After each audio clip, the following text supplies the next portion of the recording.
This evening, we have a comparison. Now, of all the comparisons one can make, would you not agree we've picked a good one? I call it a difficult comparison because there's certain things which are quite obvious that makes it difficult, and I hope to mention them and then show a way of avoiding the difficulty. The writings of both of these men don't exist, since Socrates never wrote anything. The Buddha never wrote anything. We owe it to their followers to discover what we can about these two great figures. Now, I've chosen them because in my own thinking and my own life, they played such a formidable role. But when you try to get some understanding of what these two people were, you have an initial difficulty because writing in India, northern India, was non-existent at the time of the birth and the development of early Buddhism. The writing of the sutras, or the suttas, didn't really begin until the first century of our era. On the other hand, Socrates, through Plato, all that we know about Socrates was written by someone who was living contemporaneous with him, and a matter of fact, they had a great student-teacher relationship.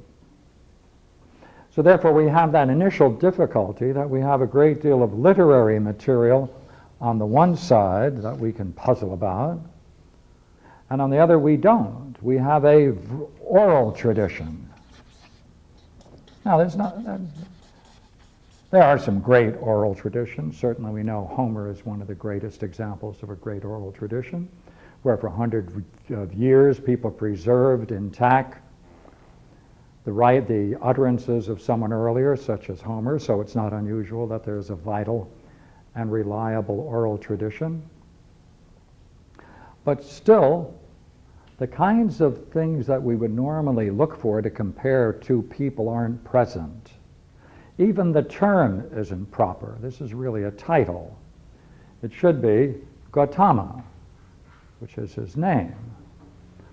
But it's the fact that the Buddha and Gautama have merged, so that we talk about Buddha thinking of Gautama, and we don't in any way find any difficulty in recognizing that we're talking about someone who represents one of the great figures of enlightenment, and in fact is enlightenment itself, since that term derived from Buddhi means mind. Now look here. How shall we approach it then? Here we have great detail derived from someone who was his student, Plato, and therefore we can find many interesting things to talk about, but then we were not going to find anything comparable on this side. Well then, how are we possibly going to make a comparison when we're dealing with unequal things? Well, luckily enough, there's an easier way to go. Let's see if we can approach it in terms of what we know from the early tradition of Buddhism, and see whether we can study the teachings, the early teachings, and the struggles implicit in those teachings, and compare them across the board with Socrates. So therefore, I'm going to see whether I can recreate a kind of picture of Buddhism, and comparable-wise, I'm going to try to do the same thing on the Socratic side. So I think it would be easiest to do first by going into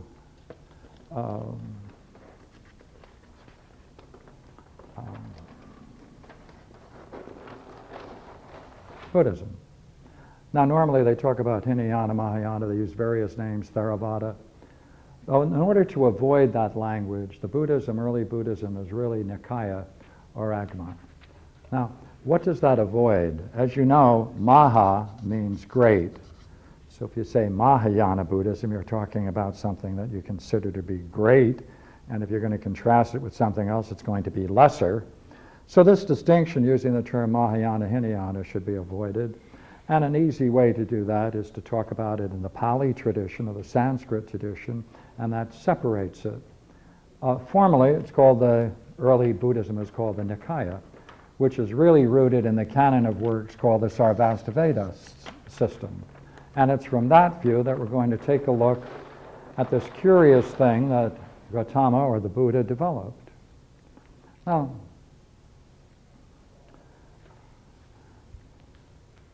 what's interesting is that he has a view, he recreates our view, our everyday view of ourselves.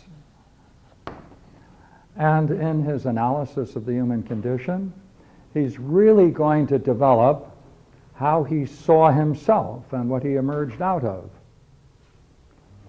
Well, the first set of what he talks about is that what you have to see is that we get a view of ourselves as a result of the way in which the body conditions us. Right? The body itself conditions us. What does that mean? That means that as a result of whatever it is we experience, we get a kind of idea of a center. It is we personally who experience things.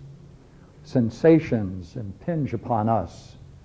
Equally to feelings. Right? Our feelings, we have them. Therefore, we have the feelings. And in the same way, when I see something, whatever it may be, any kind of perception, hearing, sight, and that, it obviously entails the same kind of phenomena, which is when I see something, I know it's not me, I'm here, it's there. So I build up another more formidable notion of a center being essential to myself. That idea of that building up of the center goes on, and there's something else that conditions it too. We have all kinds of ideas, mental ideas, and we add that to our experience. We add it. That is to say, we see through our own mental constructions, and that too builds it up. Why, the very language I use, I see the tree. Well, I've been taught from my earliest age that you can't make a statement without putting a subject in the beginning. So therefore I'm obliged to say, I, subject, see the tree. That enforces the center again. If someone comes up and says, by the way, I don't doubt that you have some kind of a perception of that thing you call tree, are you equally good at perceiving this? Because after all, I do want to make sure that you are in fact making sense when you utter that. I go, oh, well, I don't want to do that. I prefer not to do that. Right. So in the same way, that whole mental panorama that we have creates again and again the fact that there is something in the center, most central to us, and of it all, we also have what we call a personal sense of consciousness. Right? If we're pushed to this, we say, well, look here, I'll tell you what. I mean, I know that I exist. I mean, I think, therefore I am. I mean, I think, therefore I am. I'm conscious of the fact that there is an am, and that's an I, and that's what's doing the thinking, you see? I mean, I have a personal consciousness. These are the things that condition us to accept the notion that central to us there really is this core being, sometimes called a self, an Atman, not the with a capital A, but a core self. Now, it's through that we then get this idea of ourself, and the self therefore emerges. That's what we call ourselves. That's the way we understand everything. Now, another way of putting this is to say that, see, we can stay in this model and build up this whole idea, which is the 12-4 conditioning arising from this. See, I just wrote it out here so you can see it. But all of this 12-fold arising, which is very famous, can really be reduced to one sentence. Right? And that is, This being, that occurs. From the rising of this, that arises. This being, that occurs. This being, that occurs. Me. From the arising of this, these five things, that arises. Now you can break that down to the 12-fold arising or the 12-fold condition of being, but it's the same thing. What does that then lead us to? Right? It leads us, therefore, to the fact that there is something there, and it does basically four major things, because this thing has desire. By heavens, that's fundamental to us. Right? Absolutely. Right? And because of that desire, four things happen. We grasp for what we want. That defines our existence.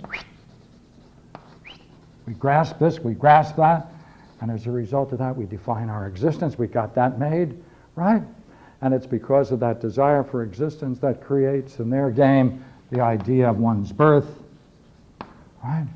And the whole process of living until we finally die and rebirth again. So we can see this entire 12-fold conditional arising, which is really nothing other than, which is one idea, just one idea. That is, there either is or there is not this thing in the center of us that has an independent of existence. For if we do have it, then everything we've said is true. If it's not, then there's a fundamental ignorance. There's a fundamental ignorance that comes out of the way we've been conditioned by these things. And if that's the case, you see, the 12-fold conditional arising emerges out of just one word, ignorance. All of these other words are just forms of the same thing. Now, that's what the Buddha's doing. That's what he sees. That's what he said. He sought the quest for enlightenment. Now,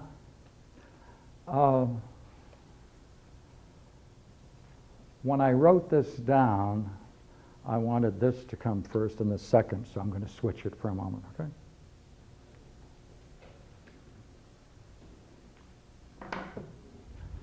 Now, faced with this, the Buddha therefore became, in terms of the earliest talks, he came face to face with those three things, which is birth, death,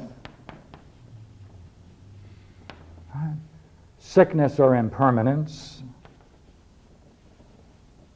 Right? He saw that, and through that he saw nothing there but suffering. And he saw the fourth thing, which really changed everything. He saw someone who he could regard as truly enlightened. Therefore, he said, good heavens, maybe the way out of this ignorance is the way of knowledge. Well, if he's in the way of knowledge, then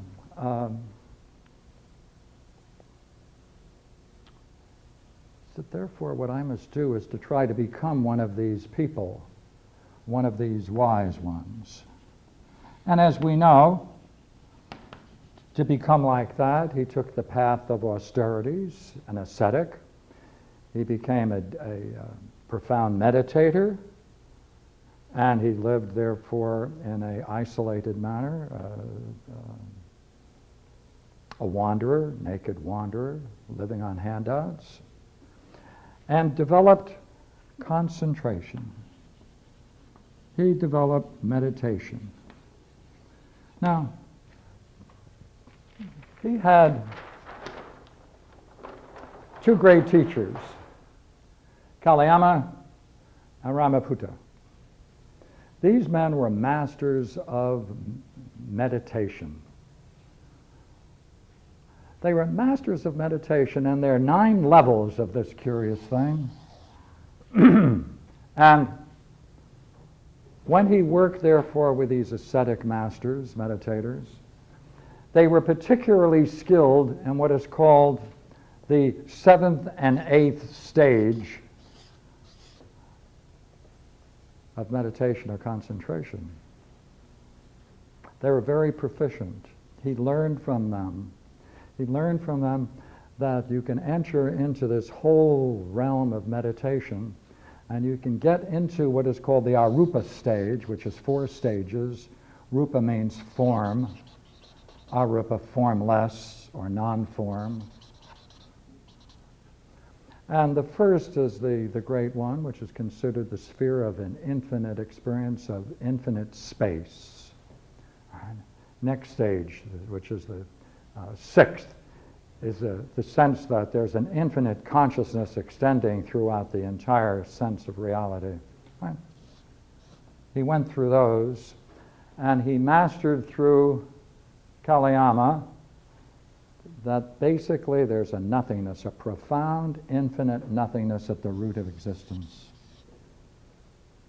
Then when he went with Ramapatuta, he went beyond that, where he gained the insight, you know what, that there's neither perception nor non-perception, using perception in the sense of all the ways in which one can come to know anything. Therefore, it's quite important in studying Buddhism to recognize that this is his early experience. This is his early experience. This is what led him to become a Buddha, because he saw that he still didn't have the answer to these things, the nature of suffering. Didn't see that all of those great and profound experiences in any way contributed to the conclusion. That makes him a genius, a spiritual genius, because those that can hold on to their question become geniuses of an age. Right? He held on to the question, the fundamental question. He didn't give it up through all kinds of states of profound meditation and satori or samadhi. He didn't give them up. So therefore, he sought to discover how you can go beyond. This is called right. This is the whole thing is sometimes called. I think I have another one here. Yeah. Right concentration. Sometimes they call it meditation, and we'll call it right meditation. And the Eightfold Path, that's the 8th step. So he had to go beyond this, and so he went to the 9th stage of meditation. And this is the great one called Nirodha Samapatti, and that is the cessation, the total cessation of all mental functioning, while there is still a vitality. 2 things emerge from this, by the way. One is that at this stage itself, it's possible to find a division within them, by the way. Right? One is tranquility, a profound tranquility, and the other is, which is later developed in the Theravada school, called vipassana, that in this state, the cessation of mental functioning, that is the same thing as opening the mind to profound insights or intuitions into wisdom. Now, there's some Buddhists, therefore, in the modern world who stay with this side, some go beyond and go here. It's out of the same stage, the 9th stage of meditation. This later becomes to be the way that Theravada Buddhism and later Zen Buddhism emerged. Let me now go back. After therefore breaking through on this 9th level, the highest stage of meditation, what is it that he saw? What is it that he saw? He saw that everyday existence is this. That's everyday existence. That's what everyday existence is. Birth, death, sickness, suffering. That's everyday existence. That's what it is. A fundamental, you could even say, a fundamental incompleteness.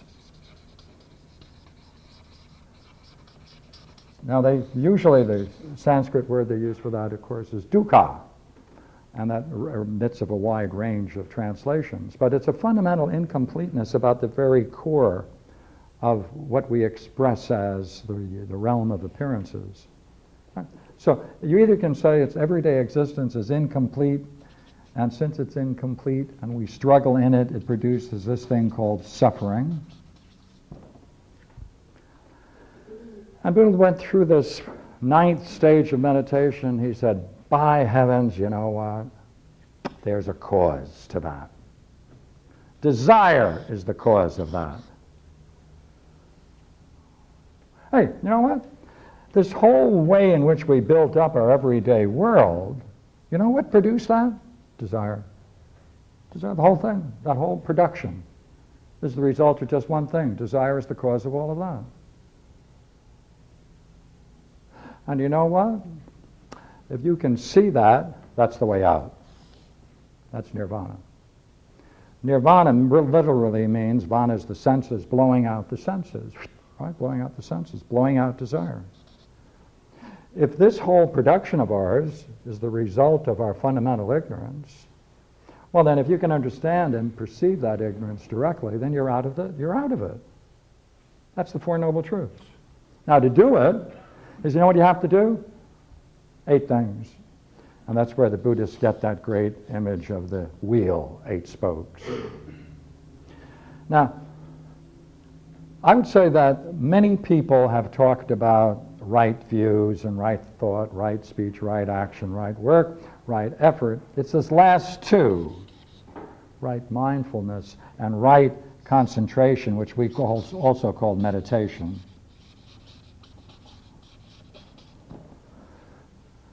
Now,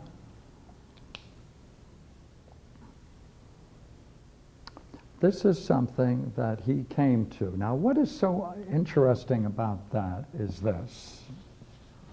Remember, we said that it takes a true greatness to hold on to your fundamental question. But it takes even a greater degree of personal integrity to be able to hold on to the question after a breakthrough experience, through a samadhi,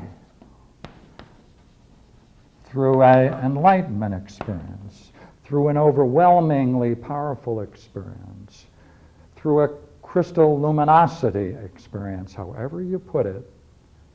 That means the person is simply enlightened. So what? The person who can hold on to their question now in that state and then say to themselves, can I understand the process that I just went through? Can I understand the process I went through with such clarity that I can understand all the distinctions I made that preceded and were the cause of my own enlightenment? Let this represent, as it were, say, just for an illustration, 30 seconds. If we could get a look at the state of mind of Gautama the Buddha 30 seconds before he broke through that 9th stage of meditation, if we could see all the things that were in place for that experience, and then take a look at then what he then did with it, because he returned to his question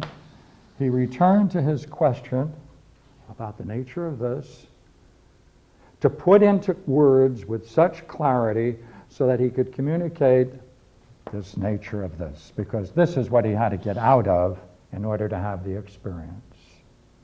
So he held on to his question with the purest logic and the most beautiful, precise language.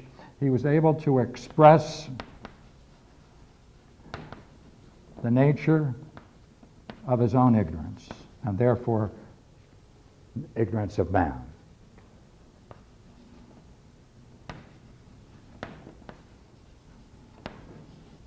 Because on this level, it's no longer his own, but the fundamental mechanism of the conditioning forces that operate to produce this image that we have called the self, and therefore he could say, I'm Atman.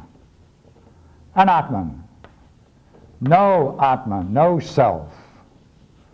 Nothing private and personal and unique lies at the root of our existence.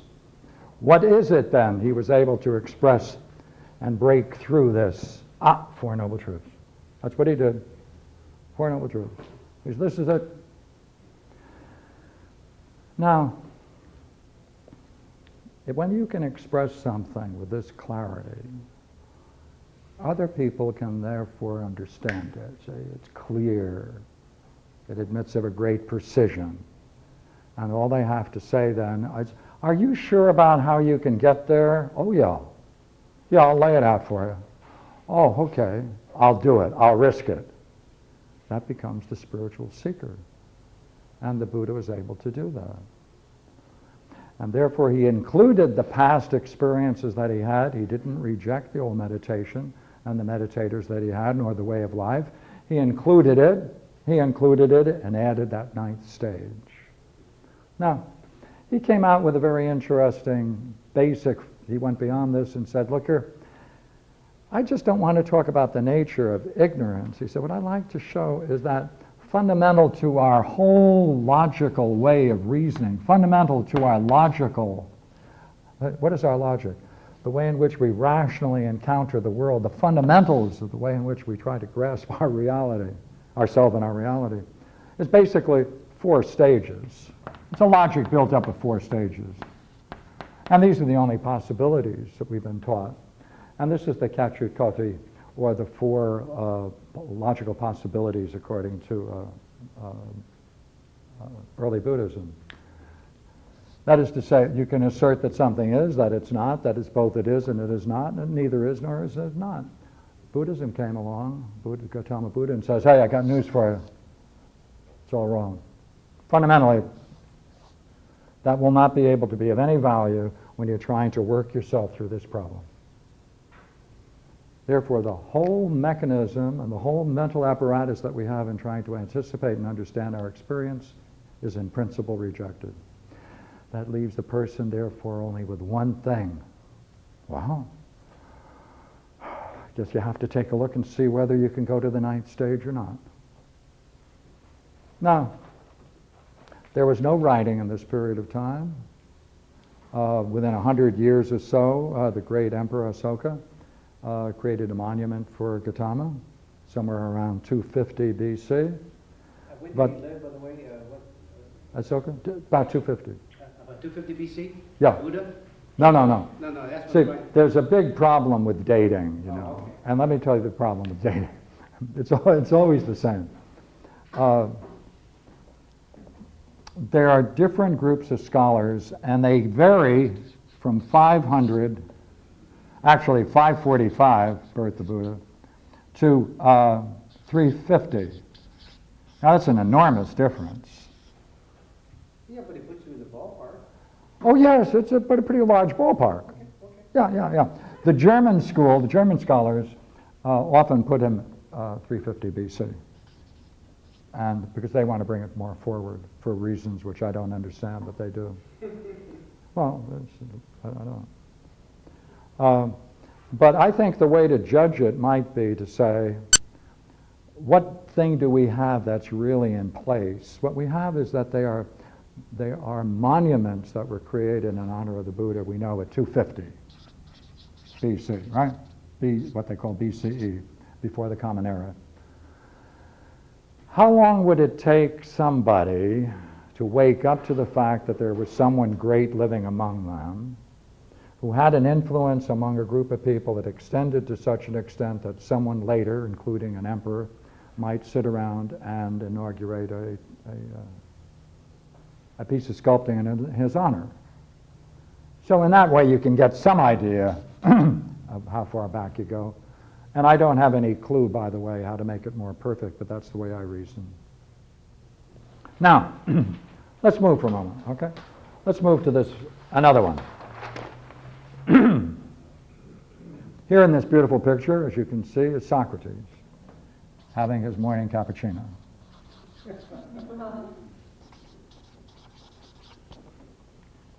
Now, What's different, you see, what's different between Socrates and Gautama, very clearly, right from the offset, is that he is engaged in interrelationships. Fundamental. That he has a way of exploring himself and others that uses dialogue.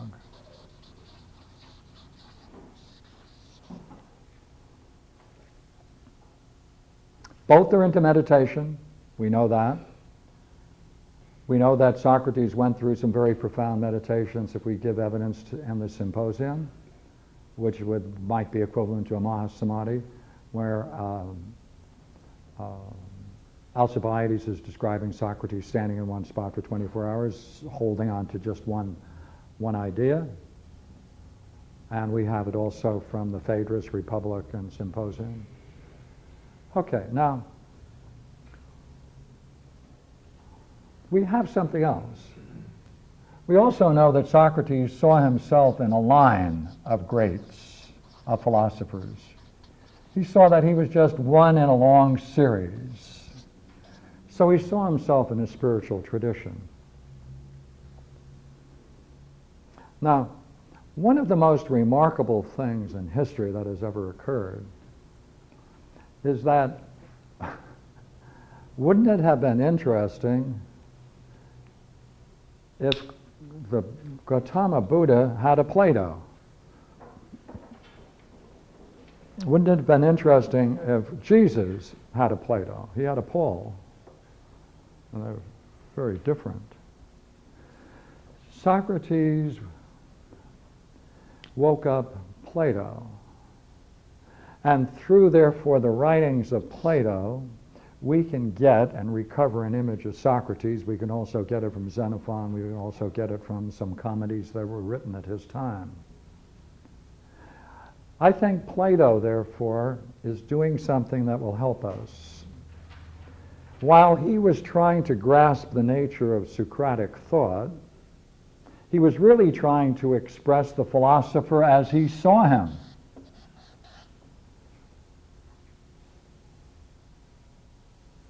That perception of Socrates as a philosopher, trying to grasp his essence, the very nature of what it is that he saw in him, occupies again dialogue after dialogue. It becomes the unity of all of his thinking. He's absorbed into it.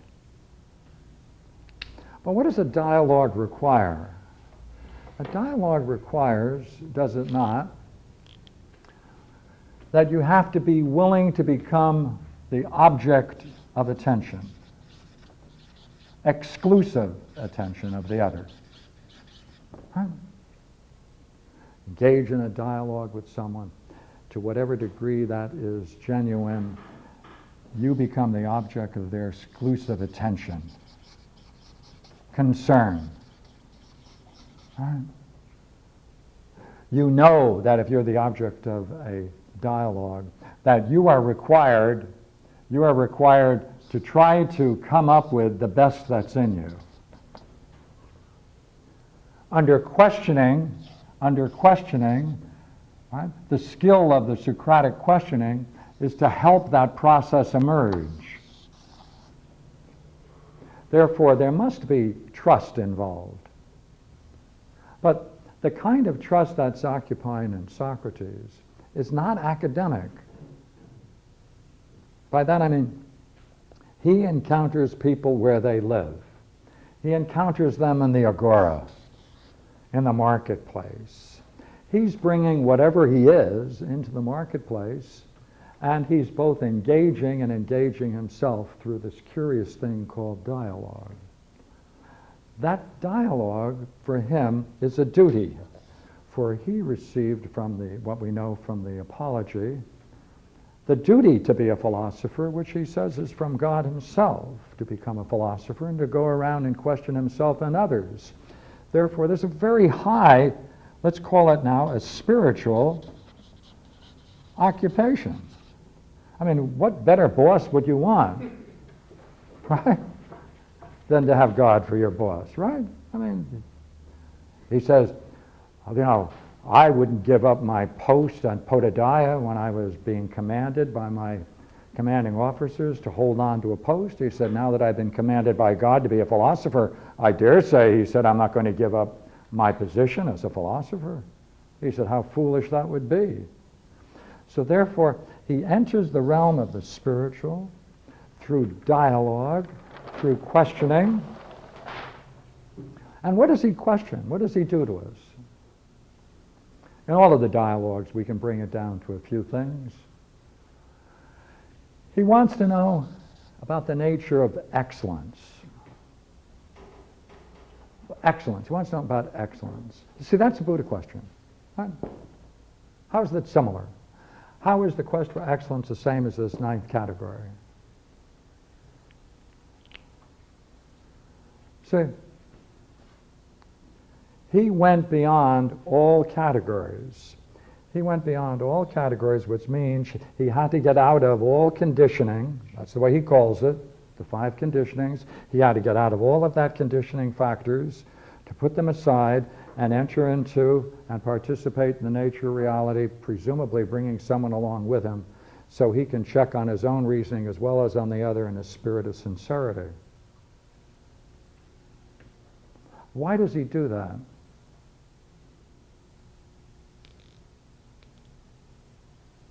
He says, I want to, I want to understand.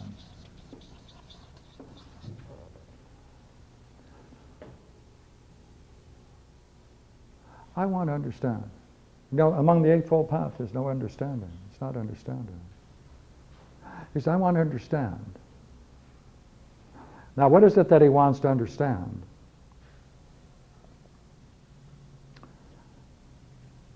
What I want to understand is what it is that I am doing most excellently when I am exploring myself and others. What is that? What kind of a state of mind is that? Because if through it an excellence emerges, then it emerges not because I'm teaching excellence, but because in the very process of engaging, an excellence emerges. Well, then he can say, wait a minute, this excellence that emerges, is it one or many? Maybe it's one behind it all. So he brings people into engaging about whether or not the particular excellence they're trying to exhibit is one or many. He's getting them to consider their own excellence. Now, this question about one's own excellence means that you have to face intimately one's own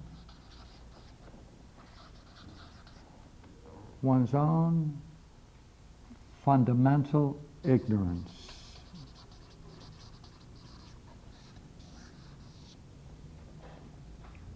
As he takes Meno and other people through the dialogue dealing with the problem of what is virtue or what is excellence, he has to come to grips with the fact that he's engaging in something that he's trying to do excellently. He's searching for excellence, trying to understand excellence while he's engaged in an activity with someone else where they're both trying to do their best most excellently on the very question of what is excellence. So they're using a dialogue as they're participating together so that they can awaken their own higher thought processes. But they can't do that unless they're willing to face that maybe their most fundamental ideas of what it is to know are the very things that are blocking their understanding, their perception of excellence.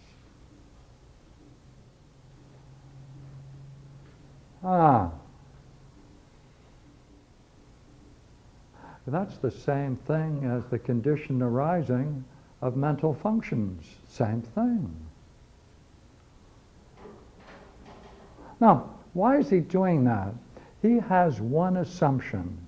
I believe, and that is that there's nothing more dangerous than knowledge. Nothing more dangerous than knowledge. Because whenever you have it and you act on it, you always know that you're right. And if you know you're right, you're justified in doing what you're doing. And if you're justified in doing what you're doing, you can act with the unity of your will, and you can then free all of your energies towards the accomplishment of your goal. Socrates is going to show in dialogue after dialogue that is the fundamental illusion. That's the illusion.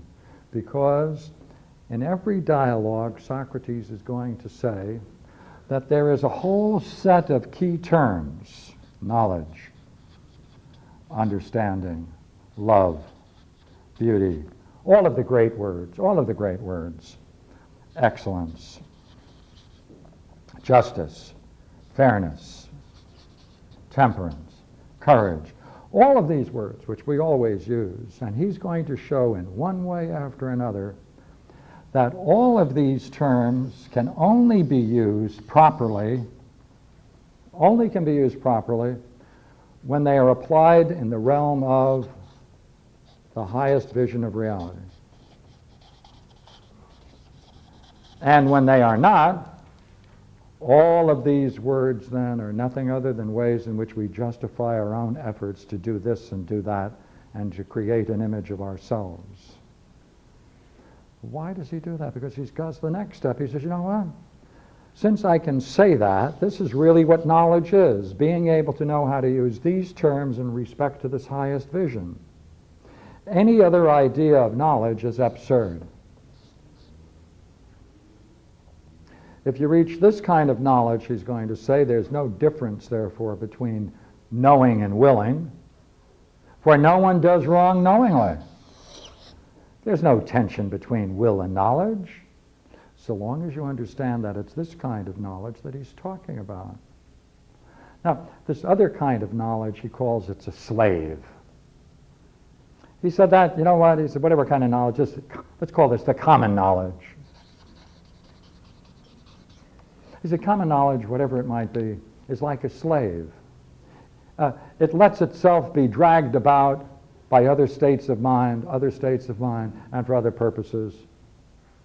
It's purely arbitrary, it's neutral, it has no value to it, it's perfectly uninteresting.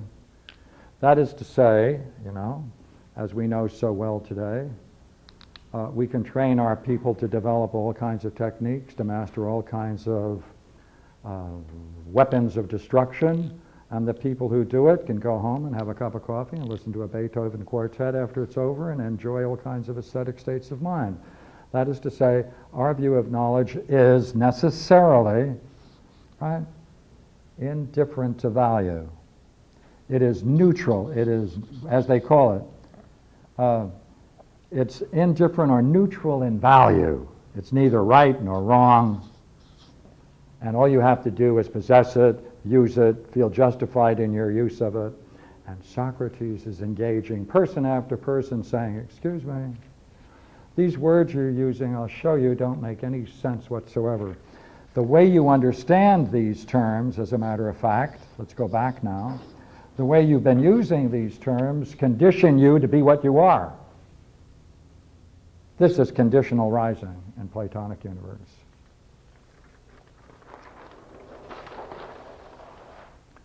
So therefore, what's the dialogue? The dialogues that Socrates engages in is always personal, so that the particular character of the person is as a result of the thesis they have. They don't have an arbitrary thesis. The thesis or the position they hold is nothing other than being expressed through a particular mask, which is nothing other than the fabrication of their thesis or their ideas put together into a unity. Therefore, in a dialogue, the characters, each one of them represent a particular state of mind, and whatever action they go through in the dialogue is totally consistent with that basic view they have of themselves and their thinking. Therefore, the way to truth, the way of truth in Platonic universe, is to understand that we have conditioned ourselves. We have conditioned ourselves. Our culture, right? Our unreflective, unexamined life, that, all of those forces are bringing us into something strange and alien to our true nature. Well, then how do you get out of it? He says, well, in each dialogue, he has 5 things going. Play. Every dialogue is a play. Every genuine dialogue is the highest kind of play. If you can engage someone in a genuine dialogue, that's the highest kind of play. Jan Huizingen has a great quote on that. He says, man should really be defined as not Homo sapiens, but Homo ludens. Man, the player. And he quotes, of course, Plato, and Jan Huizingen does when he says that for Plato, play is the highest human activity consecrated to the gods. Therefore, it's a divine expression of man's excellence, which is why they produce the Olympics. But to play with that kind of inner reflection, challenging yourself, is itself a purification of ignorance. Therefore, Socrates has to play the game of irony to awaken within the other person eros, love. Love of what? Of a new kind of beauty discovered through the mind.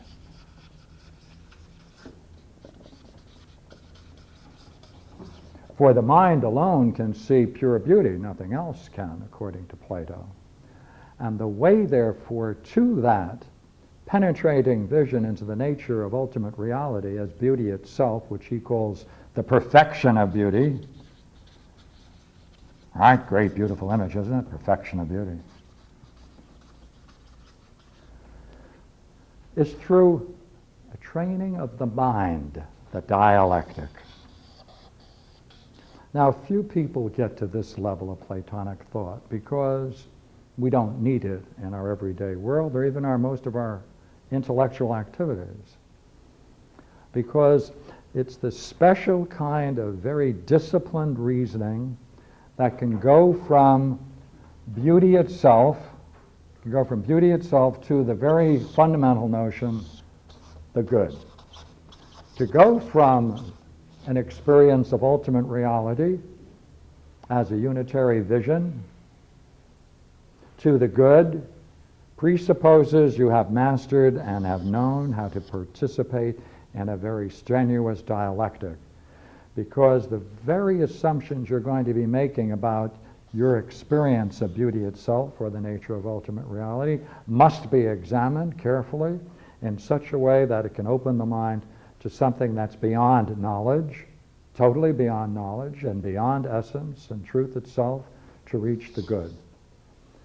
That therefore means he is no longer conditioned even by his highest contemplation. Another way of putting it, the Buddha too had to go beyond the 7th and 8th level of meditation to reach into the nature of nirvana. So here too, Plato is doing the same thing and telling us Socrates is teaching, which is that through the most strenuous use of an inner dialectic, a mastery of the dialectic, you can prepare the mind for the grandest of all seeing, which is no seeing at all, but seeing things just the way they are. Now,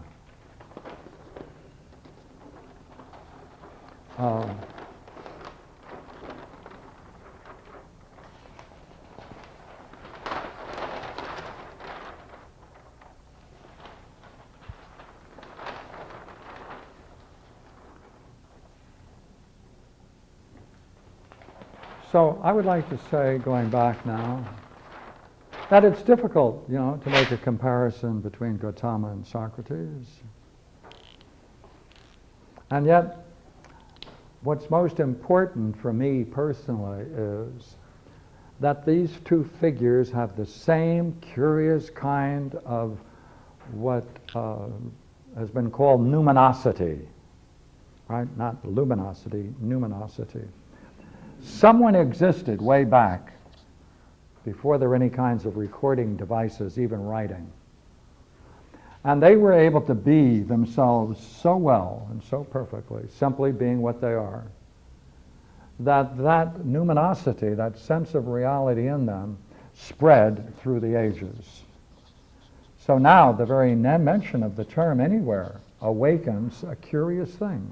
It's like you can reach back through time, and in some way you can engage in the fact that there has been an extremely profound, if not the most profound individual in history. Now here's the curious thing with Socrates. You might be able to do the same thing with Socrates, but I bet you can't do it without smiling.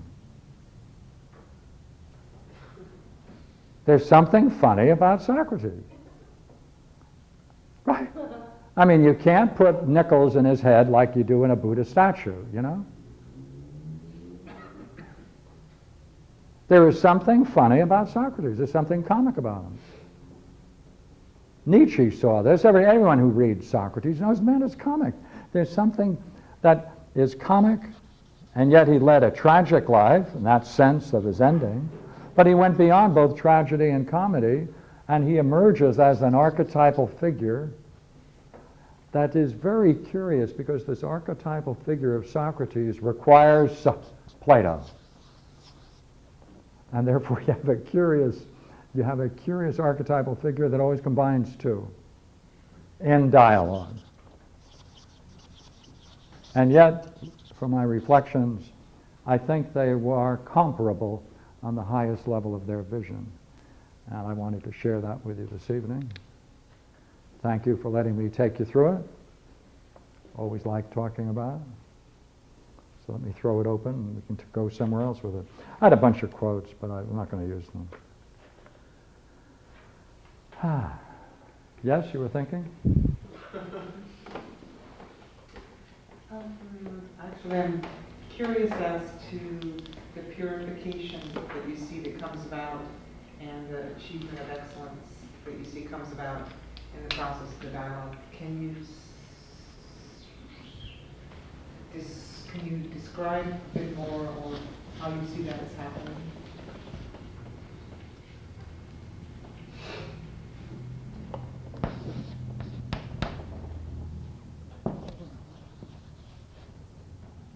I think that the idea of a sheath, right? A sheath, a veil, a sheath. That we have levels. I'm going to call them, since they have a unity, there are levels of discourse that are possible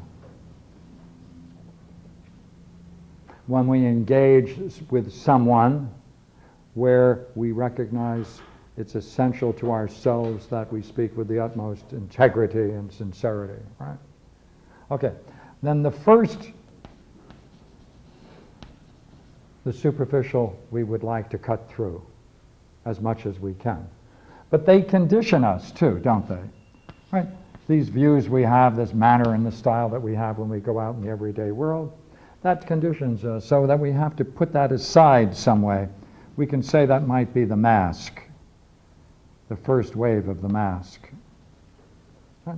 So when we then try to find a different way of dialoguing with another set of ideas to engage with someone, exploring what we think, why we think what we do, we try to show that these have a certain unity and they fit together and can represent us on our most meaningful level.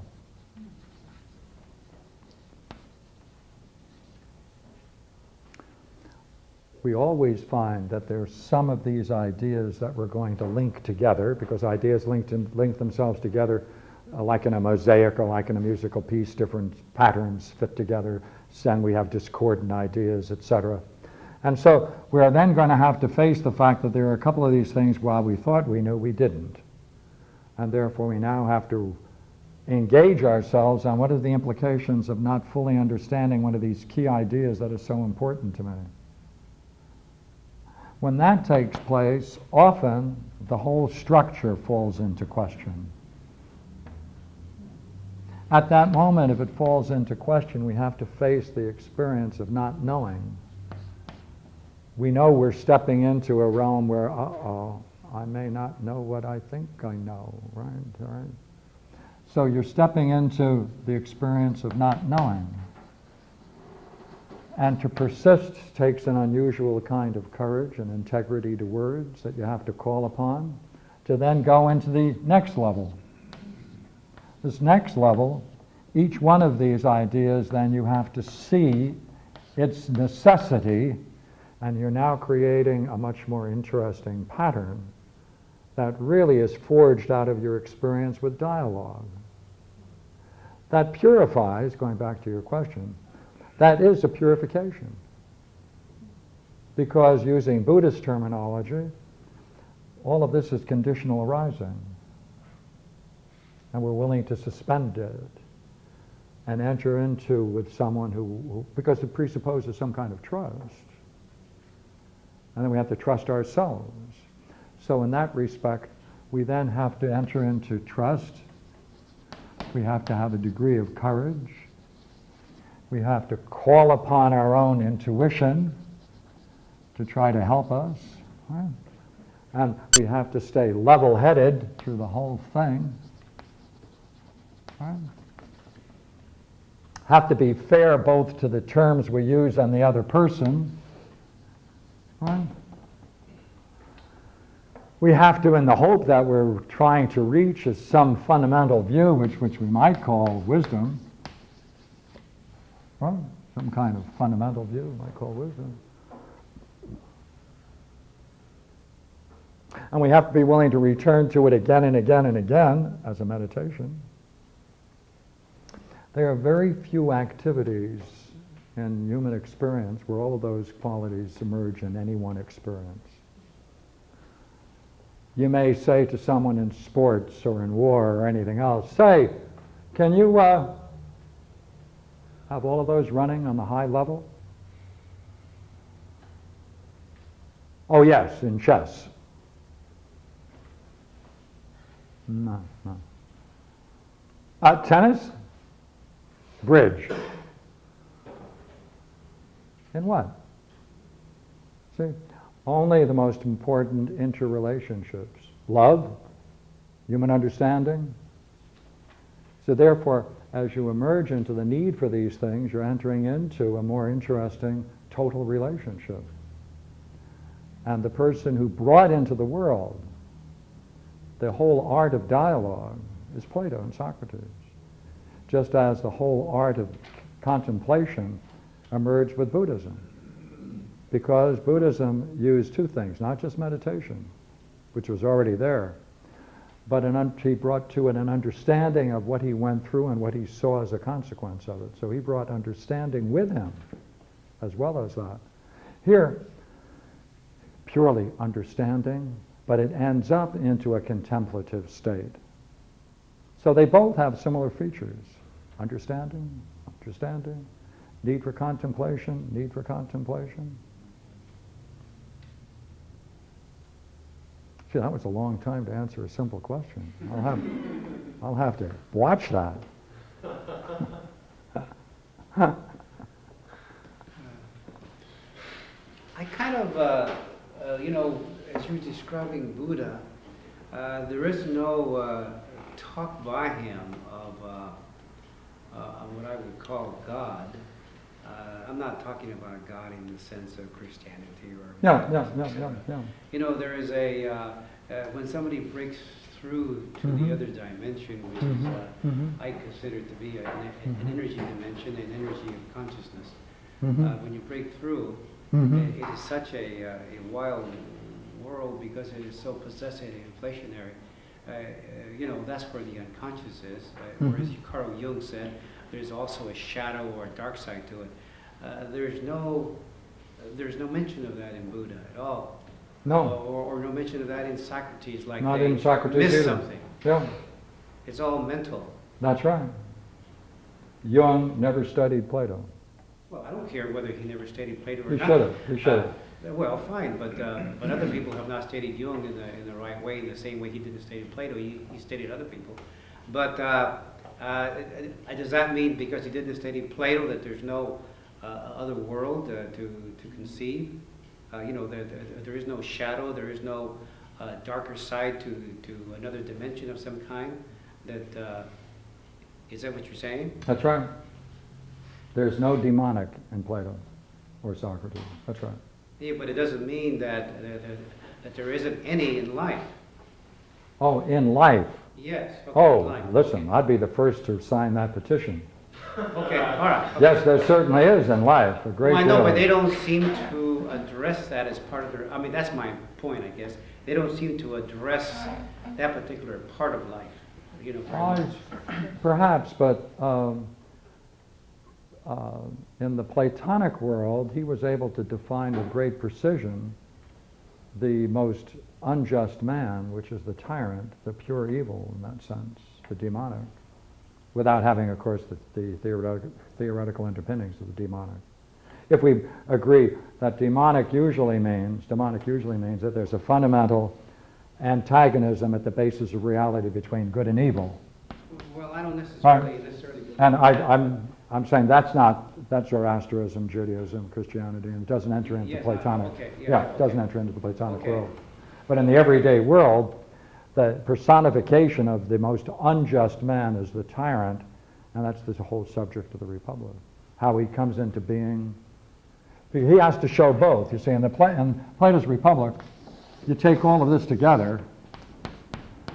How did someone become like this? And what kind of a person would it be who, in fact, has none of those things? And therefore, you have this opposition between the two types of people. But it doesn't go into the level of metaphysics. But he also doesn't talk about archetypes or gods. What I consider energy entities. They don't seem to address that part. That there's something beyond the personal. Yes. The same thing happens later in Buddhism with Avalokitesvara, Maitreya. Each one of these Buddhist deities. Oh, they add something to it? Yes. Oh, yeah. Oh, but Buddha did not. Buddha did not. That came later with Mahayana. Okay, what did they add? Or Northern School. They added the archetypal dimension? Yes. Oh, yes. Decidedly. Okay. Yeah. And in the Neoplatonic world, just follow this logic, and I think perhaps we can share an idea. If there is such a thing as this, capital I, right? If that is a principle, and if that principle also is causative, right? And therefore, if it is something, therefore, that is causative, that can reach through levels of existence,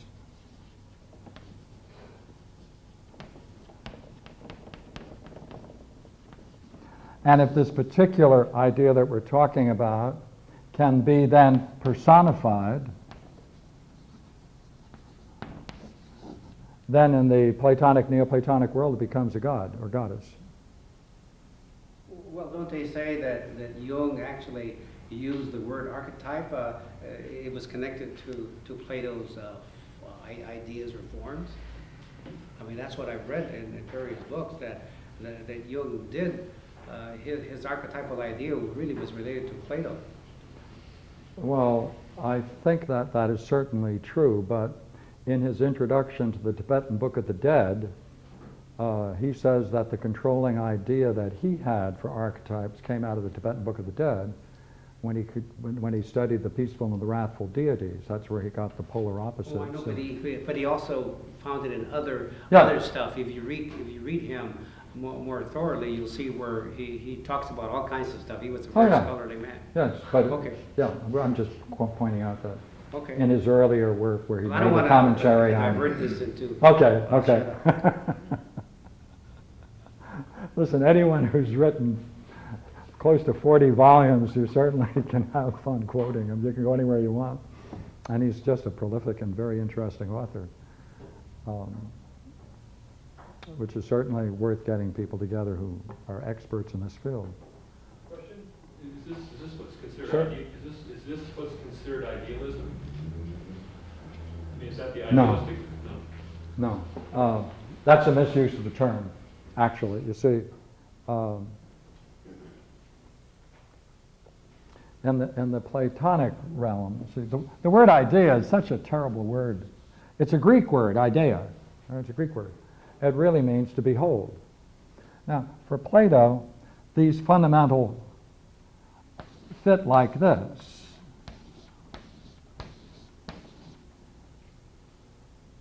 And they entail one another. And when it's experienced directly,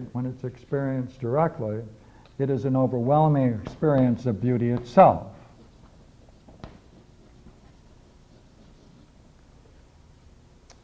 Phenomenologically, in the sense of how would you describe the experience itself, it's described as, right, a divine luminosity.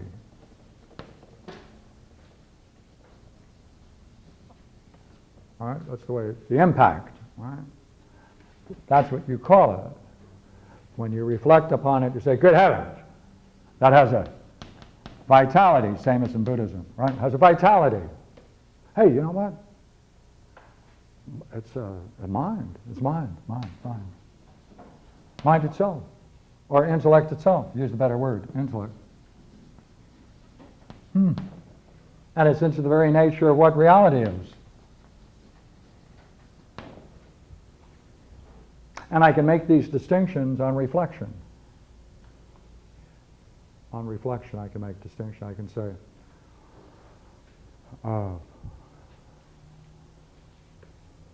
beauty. There's a balance. There's an integrity. Would you say that this big circle you've got is sort of like something of value, something that's good? Yeah. This is yes. And This is. Would you say that everything else is sort of Yeah. down from it? Therefore, everything that comes down from it, the influence of it, is what is called goodness.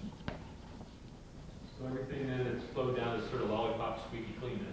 Pardon? Everything that's flowed down is Yeah. It is a unfolding. That's right. I don't mean these terms. I don't know. No. That's what came to mind. Sometimes the image is a fountain overflowing. Since it's an emanation. Sometimes it's a participation model. These are different ways of talking about the same thing.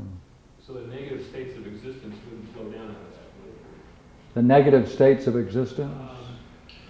No. We were just previously trying to figure out this dark side. I mean, it wouldn't have any dark side to it, would it? Oh. See. I mean, I'm sitting in a cave, it's pretty dark in there, right? But Yeah. I mean, this is some sort of... Yeah, but keep talking. The dark side is when we take what we think we know and act upon it, isn't it? Well, sure, yeah. And insofar as we think we know it, we think we're right. Well, you don't have to act on it. You can know it exists, you don't have to act on it. But there is a space in which when people do think they know, they do act upon it. That's true, Yeah. yeah. I'll take that I'm acting upon something. Is it possible that there's something internal inside of me at birth that makes me act that way? I guess what I'm trying to figure out is if I'm playing this game, am I fighting against some internal stuff that I guess there is. There's probably some archetypes in there, right? That I don't hold to that notion. I can understand what you're saying, but I myself don't hold to that notion. How about... I don't think that we play against ourselves to bring about our own downfall. I think that we act in such a way as that we always act towards what we think is good, and so long as we think it's good and we have reasons for engaging it and the hope that it will bring us about the good that we desire, we act on it. Well, that's the first five. Right. Yeah, we sort of get ourselves Yeah. involved in all that. And the way out is to try to describe and try to find out why you're going after things, which in another sense you may realize is not good for you and may not get you the things that you want. Then you have to go through the unexamined life is not worth living. Is it possible that that little tiny ball that's crystal clear before you start playing the 1, 2, 3, 4, 5 game, when you play the 1, 2, 3, 4, 5 game, something settles in, doesn't it? Could you help me with 1, 2, 3, 4, 5 game? Perception, ideas. What was the other stuff you had? Oh, okay. The condition arising. Yeah. I mean, all these conditions are going to fall into some substrate, right? That's right. So That's you're right. saying it's just a beautiful ball with all this crud on it, right? That's right. The ball doesn't come with any internal That's right. screw-ups in it, That's right. or structure to it. Yes, and the Buddhist metaphor would be that there's accumulation of ignorance. Ignorance, okay, it's better than crud. Fundamentally, the problem of ignorance. And it has various sources, and there we are. They don't have the role of understanding. That's a Platonic. They have, look here, the real thing to do is to understand how this came into existence. You say that, you mean the process The of Buddhist, creation? yes. The process of meditation is literally to be able to see whatever comes up, how you relate to what comes up. That's a meditation. So that you can see in the slightest, yeah, go ahead, excuse me. That's right, I understand. Oh, you want to see to what degree you can see your whatever there is called mind is either pulling away or attracted towards something. And they're going to say, that's the problem. See what you're doing? You're either being attracted to it or running away from it. Right? Attraction, repulsion, that's a problem. Let it go on. Forget it. Just learn to let it happen. Just let it be as it is. Watch it. Just watch. Just watch. Watch it arising. So you're saying letting it go is the wisdom? The ninth level was wisdom. Because I don't understand what the wisdom is. If It ends in that, you can't yes. relate it to what goes on in your everyday world. That's right. That's right. So the wisdom is letting go of the push-pull situation or the On every level. resistance or the, yeah, On every level. And the other side of it, though, is not just to see it happening. If you can see it happening, then you are in fact confirming his teaching. Then you're seeing that it's with desire that. You see it, but you don't attach anything. That's to it. right. You're That's detached right. from it. Yeah, yeah. That's the wisdom. Mm-hmm. Mm-hmm. That's a hard.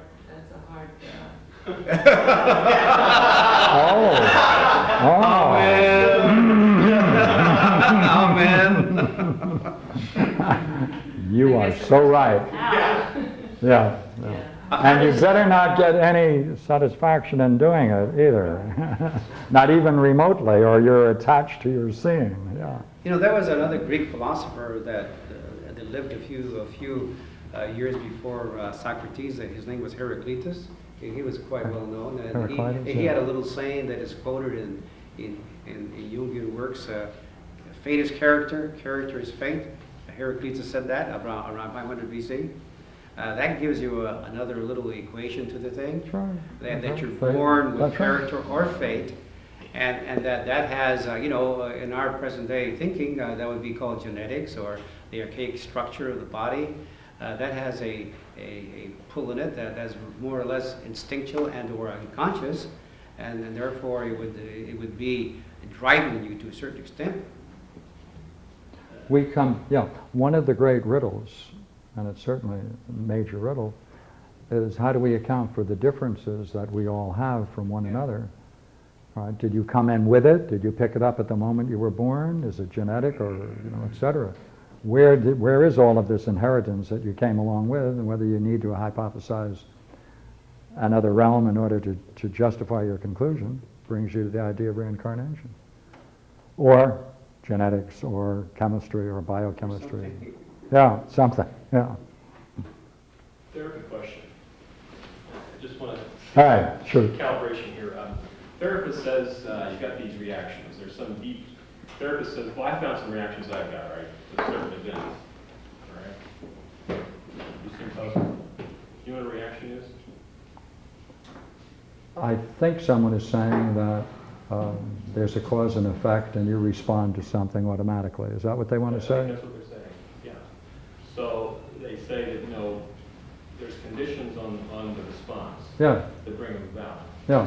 So if I see the conditions coming, I'm trying then to not have that reaction And what they were saying is you try and you try and you try, and after a while you stop trying because you just become. In other words, you don't have the reaction anymore.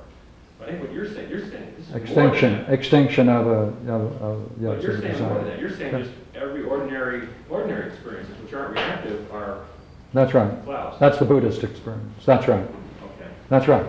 So your Buddhist therapy would probably take away all my connections to the outside world, right? I mean, all my senses, my ideas, thoughts. Is that what would happen? I mean, if you really went into this, and worked on it for a long time. I mean, you become a nothing, right? I have one quote. I need a quote. A great quote.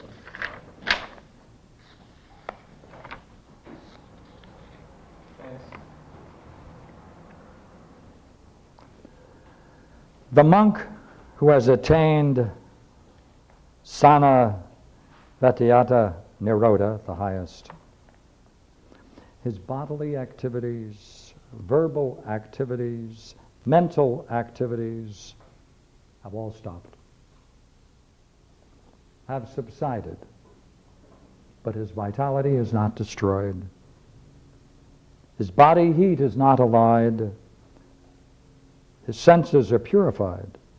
This, sir, is the difference between a dead thing passed away and that of a monk. I'd like to see one. That's sort of a twist, isn't it? To stand at the summit of consciousness, this is another one, all right? It may occur to think at all is inferior. It would be better not to think. So he stops thinking or willing, and perception ceases. He touches sensation. Pardon me. He touches cessation. Thus does the gradual and deliberate attainment of cessation occur. Is at the point where he can consciously turn off all the psychic apparatus, all the ways of interacting, and that's their final step. That's the 9th stage. Great quote, one of my favorite ones. Which is very different from Socrates. He has to have an interaction. You're not comparing similar things. What you want to describe is there any relationship between that and the experience of the good itself?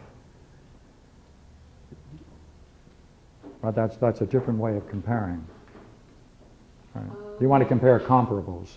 Right, That's well, the highest meditative state. You want to compare it against the highest meditative I state. thought the loss of mental function. Pardon? I thought it was the loss of mental function you talked about. Well, it isn't. It would be nice if they said that. Oh, right. But that's not what they said. That's true. It's a choice they've made. Yeah, you kind of added to it. All right. Question on dialogues. Yeah. In these dialogues, Socrates basically saying, what do you know? Well, you don't know anything, right?